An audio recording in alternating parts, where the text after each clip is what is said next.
Assalamualaikum warahmatullahi wabarakatuh. Semangat pagi. Perkenalkan, nama saya Endang Hernawan, pilih suara dari Balai Pelatihan LHK Pematang Siantar. Pada kesempatan ini, saya akan menyampaikan tentang strategi pembelajaran Agenda 2, Kepemimpinan Pelayanan pada Pelatihan Kepemimpinan Pengawas.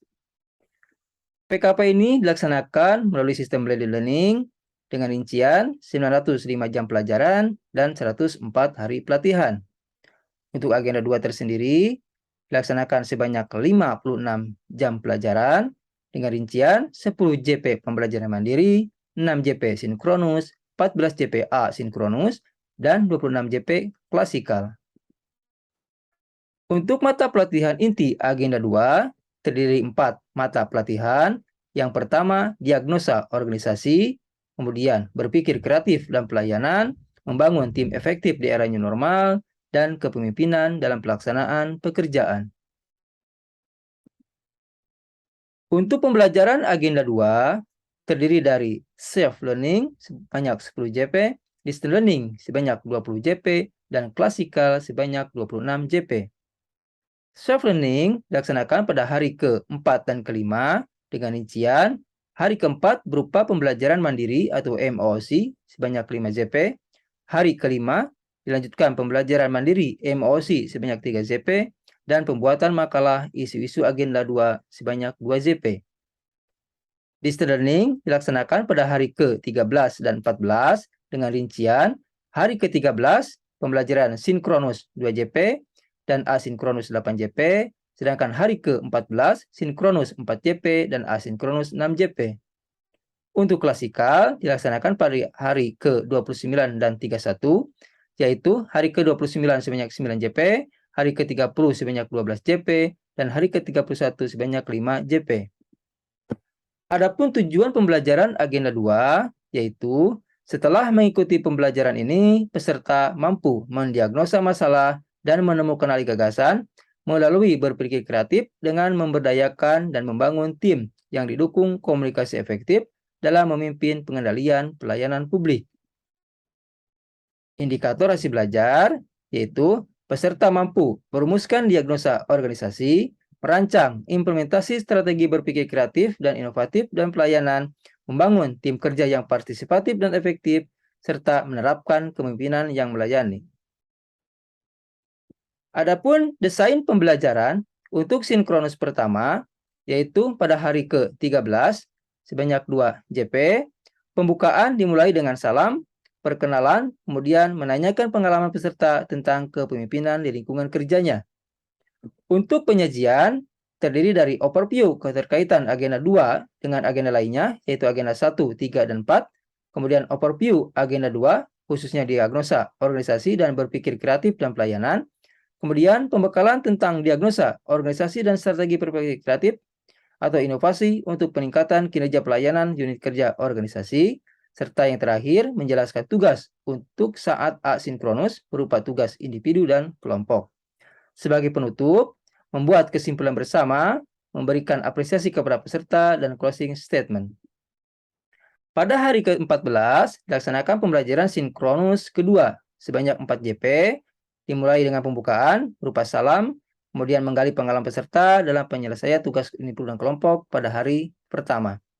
Kemudian penyajian berupa sesi 1 dan sesi 2. Untuk sesi 1, presentasi tugas kelompok hari ke-1, kemudian presentasi tugas individu, yaitu dilaksanakan 3 orang, maksimal 15 menit. Sesi kedua, dilakukan overview mata pelatihan, membangun tim efektif di era new normal, dan kepemimpinan dalam pelaksanaan pekerjaan. Kemudian menjelaskan tugas untuk saat asinkronus berupa tugas individu dan kelompok. Sebagai penutup, berupa membuat kesimpulan bersama, closing statement, dan apresiasi kepada peserta. Pada pembelajaran klasikal pertama, hari ke-29, dimulai dengan pembukaan berupa salam menyapa para peserta, perkenalan, membangun hubungan dengan peserta, dan penjelasan tujuan serta alur proses pembelajaran. Penyajian terdiri dari beberapa sesi. Sesi pertama, overview tentang diagnosa organisasi, berpikir kreatif dan pelayanan, dan tahapan perubahan dalam rangka peningkatan kinerja pelayanan organisasi. Sesi kedua, diskusi kelompok dengan tema peningkatan kinerja pelayanan unit organisasi. Pada diskusi kelompok ini, masing-masing kelompok menentukan satu tema yang telah ditentukan oleh fasilitator.